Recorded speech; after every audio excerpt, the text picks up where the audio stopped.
రాబోయే ఎన్నికల్లో గెలిపే లక్ష్యంగా టీడీపీ, జనసేన, బీజేపీ కూటమి పావులు కదుపుతోంది. ఎలాగైనా జగన్ నేతృత్వంలోని ప్రభుత్వాన్ని గద్దెదించాలన్న లక్ష్యంతో ముందుకు కదులుతోంది. ఇందులో భాగంగా ఇవాళ టీడీపీ అధినేత చంద్రబాబుతో పవన్ కళ్యాణ్ భేటీ అయ్యారు. హైదరాబాద్లోని చంద్రబాబు నివాసంలో ఇద్దరు నేతలు సమావేశమయ్యారు.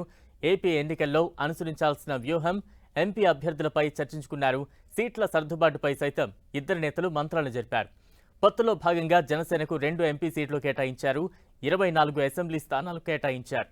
ఎంపీ స్థానాల విషయంలో ఎలాంటి ఇబ్బంది లేకున్నా తమ పార్టీకి కేటాయించిన అసెంబ్లీ స్థానాల విషయంలోనే కొన్ని మార్పులు చేర్పులు కావాలని కోరుతున్నారు పవన్ కళ్యాణ్. స్థానిక పరిస్థితుల దృష్ట్యా జనసేనకు కేటాయించిన కొన్ని సీట్ల విషయంలో పునరాలోచించాలని కోరినట్టు సమాచారం. ఆంధ్రాలో 1, రాయలసీమలో 1 సీటును మార్చాలని పవన్ కోరుతున్నారు. విశాఖ సిటీలో కూడా 1 సీటు మార్పు చేయాలని విజ్ఞప్తి చేస్తున్నారు. ఇక ఎన్నికల్లో గెలిపే లక్ష్యంగా పనిచేయాలని ఇరువురు నిర్ణయించుకున్నారు. పొత్తులో భాగంగా కేటాయించిన కొన్ని స్థానాల్లో 3 పార్టీల కార్యకర్తల నడుమ సమన్వయం కుదిరేలా చూడాలని చర్చించారు. అసంతృప్తులతో సమావేశమై భవిష్యత్తులో వారికి పదవులు ఇవ్వడం లేదా సముచిత స్థానం కల్పించేలా భరోసా కల్పించేలా మాట్లాడాలని మాట్లాడుకున్నారు. అలాగే ఎన్నికల ప్రచారంలో కూడా ఇద్దరు నేతలు అన్నీ తామై వ్యవహరించారన్నారు.